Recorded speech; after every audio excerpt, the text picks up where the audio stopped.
Hey everybody, welcome to Declutter Me, a podcast about organizing and decluttering your life. I'm with your host, Shelina.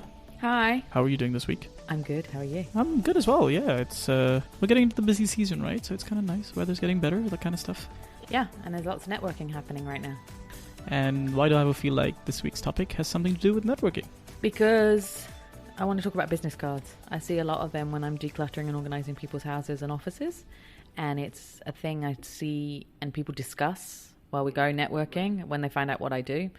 And it's an issue for a lot of people. So I want to talk about the 3 steps of how to deal with business cards today. Ooh, there's a 3-step process. There is. It's really easy. So when you go to networking events, there are different kinds of people that network, right? So we've talked about that. Offline. Yes, offline. There's the hunters and the farmers. So there's hunters who will go to networking events with a mission of meeting the right people, giving their business cards and talking about themselves. Right? Then there's farmers, which is the kind of person I am, I think, who ask about other people's business, talks to various types of people because you never know who might give you business or talk about your business to other people, and you start having a connection and a relationship with people. So there's, different ways of networking, and there's different people you meet. And when you go to these things, you'll often find with hunters, they love giving you your business card, even if you haven't asked for it, which is one of my pet peeves. Unless I've asked for it, do not give it to me, because I'm a declutterer, so I will declutter the business cards, which we'll talk about later. It's still in this region a thing to give business cards. In a lot of other regions, it's not so much now. People just say, give me your name, and then add them straight away on LinkedIn, or airdrop, your contact cards to each other. So that's a great thing to do. But there still is this kind of stigma of doing things electronically. So people expect to be given business cards here. When you get business cards, what I do is, you usually have that networking event and you're standing around talking and you get given lots of business cards, and then there's usually somewhere to sit afterwards, right? There's either somebody speaking, so you're at a table and sitting down, or you can go somewhere else afterwards. And what I do, I get the cards out and I put them into 3 different piles. So there's A, B, and C. So A are the people you want to keep their contact details in your phone. You want to connect with them. You want to talk to them. You want to email them. You've already discussed it between each other and said, there's possibility of doing business. They're the ones you want to save onto your phone straight away. So what you do while you're sitting, listening to this person talking at this event, you add that person's details. Either you can scan the card using one of the apps, or you do it manually, but add it into your contact system straight away, and you make a note on the card to contact this person. So you keep that card for now because you're going to contact that person. The B pile are the ones where you're interested in who they are. It could be valuable for your business or for personal reasons. There's something, you feel there's a connection, but you don't need to save their contact details for now. So what you want to do is add them on LinkedIn. So go onto LinkedIn, the app, straight away, and get their names on there and connect with them straight away on LinkedIn.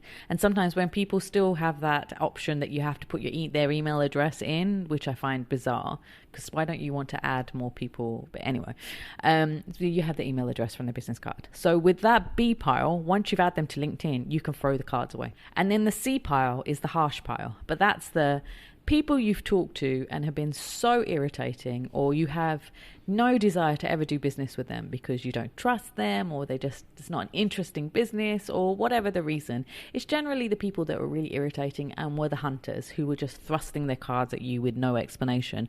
Those ones are the C pile. Those are the ones that I'm just going to throw away straight away into the bin. So with me, once I've done the ABC pile and done what I needed to do with these piles of cards, those cards don't go back into my bag. They go into a rubbish bin. So if I can, I will not take them even into my car, and they for sure will not get home because I have dealt with them already. And that's what everyone should do. So you don't deal with the business cards and then don't have a massive pile of cards later on to deal with. Because if you keep on leaving it and not dealing with it immediately, you then end up with this massive pile that you have to deal with eventually.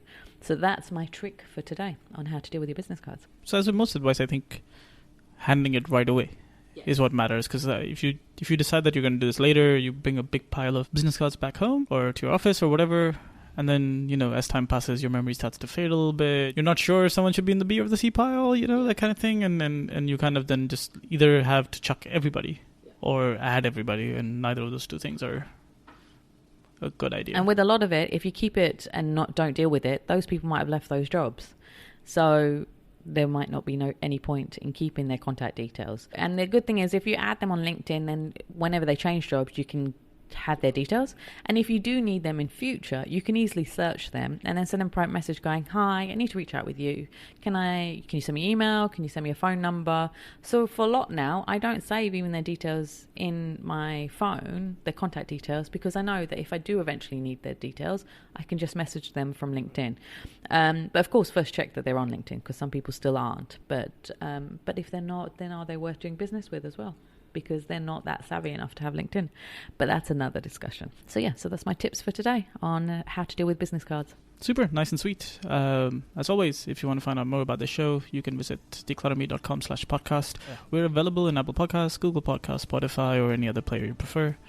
And Shelina, where can people reach out to you? So if you need help to deal with all your business cards and to organize your office, you can contact me at declutterme.com/contact, or you can follow me on all the social media platforms at declutterme and send me a private message and I'll reply to you as soon as possible. See you next week. Bye.